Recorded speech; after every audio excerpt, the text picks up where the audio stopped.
Hello everyone, কি খবৰ আপোনালোকৰ? আশা কৰো সকলো ভালে আছে। পুনৰ এবাৰ অন্য এটি ভিডিও লৈ আহিছো আপোনালোকৰ আগত।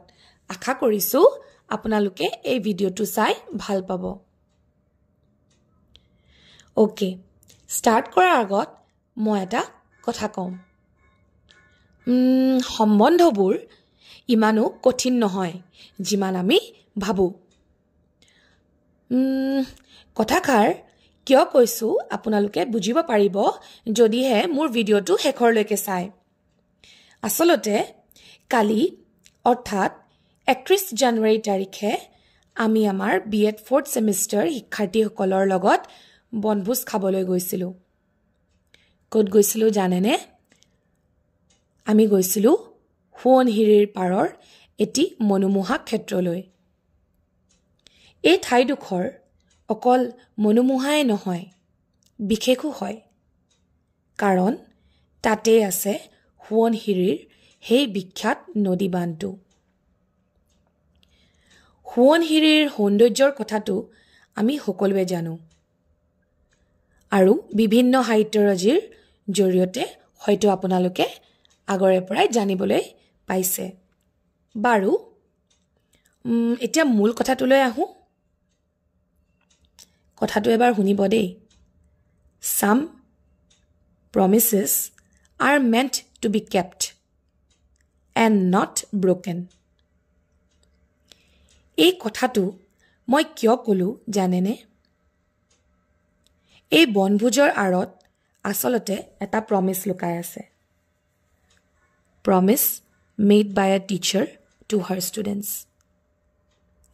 যোৱা বছৰে আমি আমাৰ শিক্ষাৰ্থীসকলক প্ৰতিশ্ৰুতি দিছিলো যে আমি এবাৰ বনভোজলৈ যাম আৰু পুৰা এনজয় কৰিম। হেতুৱে হ'ল কথামতেই কাম। পিছে প্ৰমিসটো যদিও আমি কৰিছিলো, সকলো আয়োজন কিন্তু আমাৰ শিক্ষাৰ্থীসকলে কৰিলে। এণ্ড ইনফেক্ট তেওঁলোকে বহুত ধুনীয়াকৈ সকলো আয়োজন কৰিছিল। এণ্ড সকলো কাম সুকলমে হৈ গ'ল। এই যে বনভোজ, এই বনভোজ আসলতে অৱসৰ বিনোদনৰ এটি মাধ্যমেই নহয়। ইয়াৰ জৰিয়তে সম্বন্ধবোৰ শক্তিশালী হয়। তাৰোপৰি শিক্ষাৰ্থীসকলৰ মাজত sense of cooperation, brotherhood, leadership qualities, team spirit ইত্যাদি develop হয়। And apart from that, local places খিনি তেওঁলোকে explore কৰিবলৈ এটা chance পায়। নতুন নতুন মানুহৰ সংস্পৰ্শ, নতুন অভিজ্ঞতা আহৰণ কৰিব পাৰি। দৈনন্দিন জীৱনৰ পৰা কিছু ক্ষণৰ বাবে আঁতৰি আহি প্ৰকৃতিৰ নান্দনিক সৌন্দৰ্য উপভোগ কৰাৰ ই এটা সোণালী সুযোগ। পুৰণা সম্পৰ্কবোৰ কেতিয়াবা জটিল হৈ পৰে। সেই জটিলতাবোৰো দূৰ কৰি নতুন ৰূপত সজাই তোলাৰ এক উপযুক্ত মাধ্যম। লগতে টিচাৰ আৰু ষ্টুডেণ্টৰ যিটো বণ্ড, সেই বণ্ডটো ডেভেলপ কৰাত এনেকুৱা ধৰণৰ ৰিক্ৰিয়েটিভ এক্টিভিটিছে বহুত সহায় কৰে। ভাল লাগে এই মুহূৰ্তবোৰ, সঁচাই বহুত ভাল লাগে। হাঁহি থকা এই মুখকেইখন চাই ভাল লাগে। ভাল লাগে নহয়নে বাৰু? শেষত তেওঁলোকৰ এক্সপিৰিয়েঞ্চেছখিনি আৰু মোৰ ভাল লগা ফটো কেইখনমান মই লগাই দিছোঁ।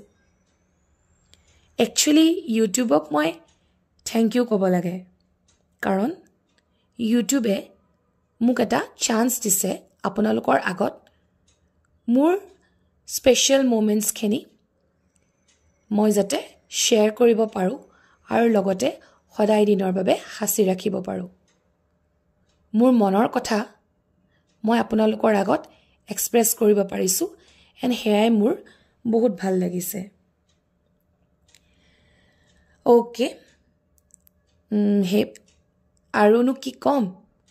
কথা ক'বলৈতো বহুত আছে কৈ শেষ নহ'ব কিন্তু আপোনালোকে বৰ খাই যাব সেইটো কাৰণে আৰু বেছি নকওঁ বাস আপোনালোকে মোক জনাব এইবাৰ পিকনিক খাবলৈ গ'লনে আৰু যদি গৈছে ক'ত গৈছে জনাবলৈ নাপাহৰিব আৰু মোৰ এই ভিডিঅ'টো চাই যদি আপোনালোকে ভাল পাইছে তেনেহলে like comment share and subscribe কৰিব কিবা যদি মোৰ কথাত আপোনালোকে বেয়া পাইছে মোক জনাব আৰু যদি মই কিবা ভুল কৰিছো বুলি ভাবিছে তেনেহলে মই আগতীয়াকৈ সৰি কৈছো আই হোপ আপোনালোকে মোৰ কথাখিনিৰ লগত ৰিলেট কৰিব পাৰিছে যদি পাৰিছে প্লিজ মোক এটা থাম্বছ আপ দিব আজিলৈ আহিছো থ্যাংক ইউ